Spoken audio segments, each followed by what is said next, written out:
Last মান্থে আমি chocolate moist কেকের slice sell করার পর অনেকেই আমাকে পেজে ইনবক্সে নক করে জিজ্ঞেস করেছেন যে আমি এই কেকটার হোল কেক সেল করব কিনা। অবভিয়াসলি করব, কারণ ওইটাও তো আমি একটা হোল কেক বানিয়ে দেন স্লাইস করে সেল করেছিলাম। তো আপনারা কেউ চাইলে এটা অবশ্যই আপনারা হোল কেকটাই এই ফ্লেভারে নিতে পারবেন।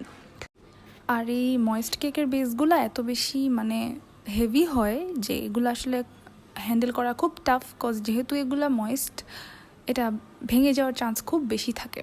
স্পঞ্জ কেক ইউজুয়ালি ভাঙে না, বাট ময়েস্ট কেক যেহেতু হেভি, ওইটা নিয়ে আসলে বেশি চাপাচাপি করা যায় না, ওইটা ভেঙে যাওয়ার চান্স থাকে। তো এটা খুব সাবধানে হ্যান্ডেল করতে হয়। তো এটা ছিল একটা আমার অলমোস্ট 2 পাউন্ডের চকলেট ময়েস্ট কেকের অর্ডার।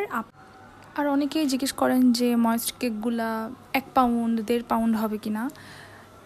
না, কারণ এই কেকটার বেস কেকটারই ওজন ছিল 550 গ্রামের মতো, আমি মেপে দেখেছিলাম। তো এটা অবশ্যই ক্রিম অ্যাড হওয়ার পরে এটা আর ওই 500 গ্রাম থাকবে না, ওইটা অবশ্যই 2 পাউন্ডের মতো হয়েই যাবে, 2 পাউন্ডের বেশিই হয়ে যাবে।